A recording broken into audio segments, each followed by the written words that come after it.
Hello, it's Rob Lamb here and welcome back to another one of my videos. Today we're going to be talking about the sales process and we're going to go through the steps within that process and just kind of understanding the process itself. Now, this is kind of a little bit more practical.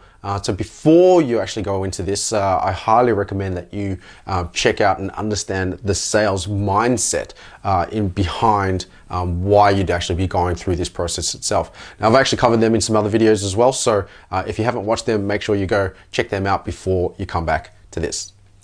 Okay, so now that we've understood the sales mindset, how do we actually have this conversation so we can really help our customers or help our patients? So what I like to do is go through a process, and it's a 4-step process where you guide your patient or the person that you're communicating with through a journey. And those are 4 key elements, and it is discovery, solutions, objections, and closing. Now, it's important to use all of these steps, and they all have their various roles, and I'm going to be going into much more detail in terms of how you would apply each of those steps more practically, but right now I'm just going to talk about the whole process.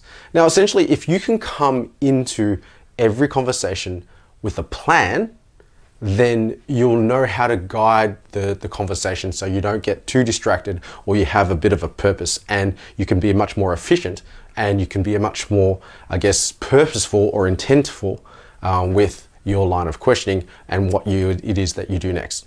Now, it's important to actually understand why we go through all this process as well. And that way, the better the understanding that you've got of the process, then you can come up with your own personal version in terms of the actual words that you say to deliver it. Okay, so quickly, discovery is pretty much asking the questions. When you say, how can I help? Asking the right questions to really understand the information.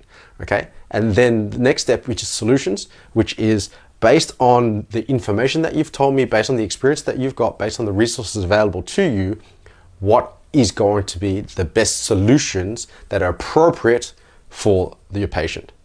And then the next one is objections, and it's just having a tactful but not salesy approach to actually helping the patient discover what it is that's holding them back. In terms of if they've got some questions, how do you help them understand, whether it be the importance of what it is that they need to be doing, or helping understand, I guess, the pains or the consequences if they don't do something. And the last one is closing. How do you actually help them make a decision to make a difference? Because a lot of people kind of go through the first 3 steps, but they just can't get that closing. And you can talk to them, you can give them all this information, but until they actually make a decision to take action on whatever it is that you have recommended on them, then no value is exchanged. Nothing actually happens. It just turns into a conversation. Now, I'm not saying that there isn't any value in planting seeds, because everything doesn't just close at the one time. However, it is important to at least finish the conversation or finish the interaction with a somewhat call to action or a decision. So just wanted to go through those steps, and then in the next few videos you'll get to see more in depth as to each step and the role that they play.